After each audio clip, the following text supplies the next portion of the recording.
ഞാൻ നിങ്ങൾക്കൊന്ന് പറഞ്ഞുതരാൻ പോണ ഒരു 49 സീറ്റും ഒരു 45 സീറ്റും വണ്ടിയുടെ രണ്ട് പെക്കോളാണ്. ഇത് രണ്ടും രണ്ട് രീതിയിൽ വരുന്ന വണ്ടിയാണ്. കാരണം ഇത് പ്രകാശിന്റെ ബോഡിയും അത് MG-യുടെ ബോഡിയാണ്. അതാണ് ഇതിന്റെ ഏറ്റവും വലിയ വ്യത്യാസം. ഇത് അശോക് ലേലാൻഡിന്റെ ചേസസ് എടുത്ത് ഇത് പ്രകാശിൽ പണിത വണ്ടി, ഇത് അശോക് ലേലാൻഡിന്റെ ചേസ് എടുത്ത് ഇത് MG-യിൽ പണിത വണ്ടിയാണ്. അത് തന്നെയാണ് ഇതിന്റെ മെയിൻ പ്രത്യേകത. കാരണം ഇത് രണ്ടും രണ്ട് ബോഡിയാണ്. കാരണം ഇത് പ്രീമിയം ആണെങ്കിൽ ഇത് സാധാ എക്സിക്യൂട്ടീവ് പോലത്തെ അല്ലെങ്കിൽ സാധാ സ്കൂൾ ട്രിപ്പും കാര്യങ്ങളൊക്കെ പോകണതാണ്. ഇത് കുറച്ചുകൂടി ലോങ് ഒക്കെ പോകാൻ കുറച്ചുകൂടി കംഫർട്ട് വരുന്ന വണ്ടിയാണ്. കാരണം ഇത് കുറച്ചുകൂടി പ്രീമിയം ആണ്. MG എന്ന് പറഞ്ഞു കഴിഞ്ഞാൽ നിങ്ങൾക്ക് അറിയുമെന്ന് എനിക്കറിയില്ല. ഇത് പ്രീമിയം, ഇത് അത്യാവശ്യം സ്റ്റാൻഡേർഡ് ഉള്ളവർക്കും പോകാനുള്ള രണ്ട് ഡിഫറെന്റ് വണ്ടിയാണ്. ഇത് അടിച്ചു പൊളിച്ച് പോകാനുള്ള വണ്ടിയാണെങ്കിൽ ഇത് അത്യാവശ്യം പ്രീമിയം കസ്റ്റമേഴ്സ് അല്ലെങ്കിൽ പ്രീമിയം പോലെ യൂസ് ചെയ്യാൻ താല്പര്യമുള്ളവർക്ക് പോകാനുള്ള വണ്ടിയാണ്. ഇപ്പൊ ഞാൻ നിൽക്കുന്നത് ആക്ച്വലി MG-യുടെ കൂടിയിട്ട് ഒരു 45 സീറ്റിലാണ്. ഇതിന്റെ ഉള്ളിൽ തന്നെ എന്തൊരു പ്രീമിയം എന്നറിയോ. ഇതിന്റെ സീറ്റുകളായാലും സീറ്റിന്റെ ക്വാളിറ്റി ആയാലും എല്ലാം ഡിഫറെന്റ് ആണ് എൻറ്റയർലി മറ്റേ വണ്ടീനേക്കാളും.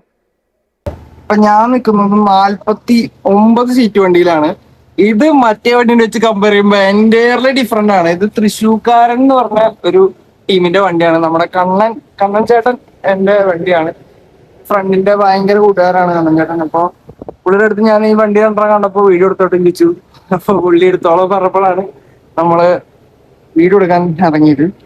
ഈ രണ്ട് വണ്ടിയുടെയും ഡിഫറൻസ് എന്താന്ന് എന്റെ അടുത്ത് ചോദിച്ചു കഴിഞ്ഞാൽ എനിക്ക് രണ്ട് വണ്ടിക്കും രണ്ട് ഡിഫറെന്റ് രീതിയിലുള്ള കാര്യങ്ങളാണ് എനിക്ക് കണ്ടിട്ട് തോന്നിയത്. കാരണം പണ്ട് ഞാൻ പഠിക്കുമ്പോൾ ടൂറ് പോയിരുന്നപ്പോ ഉള്ള സീറ്റ് അല്ല ഇപ്പൊ.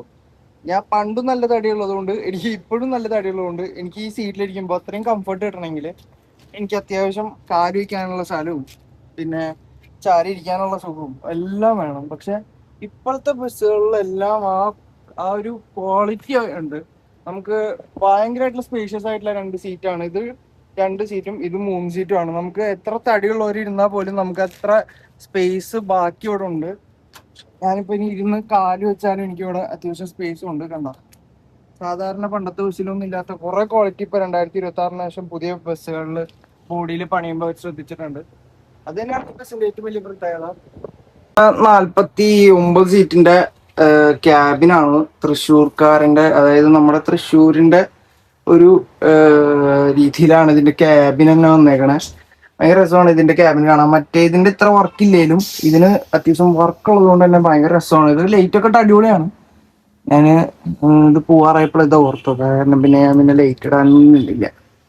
ഇതിപ്പോ നമ്മുടെ അശോക് ലേലന്റെ ചേസില് 210 വീൽ ബേസില് നമ്മൾ ഇറക്കിയിട്ടുള്ളത്.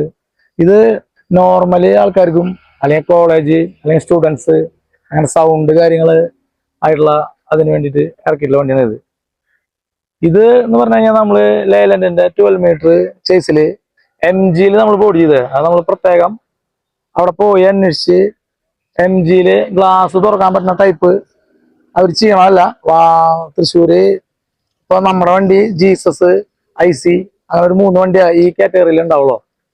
ഇതിന്റെ മെയിൻ എന്താണെന്ന് വെച്ച് കഴിഞ്ഞാൽ ഇപ്പൊ നമ്മളൊരു പാക്കേജ് പോകുമ്പോൾ ഫുഡിന്റെ കാര്യങ്ങൾക്ക് വെക്കാനായിട്ട് ഡിക്കി സ്പേസ്, പിന്നെ നമുക്ക് രണ്ട് സീറ്റാണ് വരുന്നത്.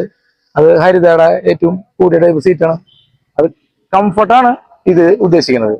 ഇതാണ് ഇതിന്റെ ബാക്ക് വരുമ്പോൾ നമ്മുടെ 49 സീറ്റിന്റെ ബാക്ക് ഇങ്ങനെയാണ് വരുന്നത്. പക്ഷെ 45 സീറ്റ് MG-യുടെ ബോഡിയുടെ സീറ്റിന്റെ ബാക്കിന്റെ പ്രത്യേകത വേറെയാണ്. ഇത് വേറെ രീതിയിലുള്ള ഒരു മോഡലും. ഇത് ഇത്തിരി ഹൈറ്റ് കൂടുതലാണോ എന്ന് തോന്നിപ്പോവും. പക്ഷെ ഹൈറ്റ് ഒക്കെ സെയിം തന്നെയാണ് രണ്ടിന്റെയും. പക്ഷെ നീളമാണ് വ്യത്യാസം. അപ്പൊ അത്രേ ഉള്ളൂ 45 സീറ്റിന്റെയും 49 സീറ്റിന്റെയും വിശേഷങ്ങൾ അത്രേ ഉള്ളൂ. അപ്പൊ പുതിയൊരു വീഡിയോയിൽ നമുക്ക് എല്ലാവർക്കും കാണാം. See you, tata, bye by.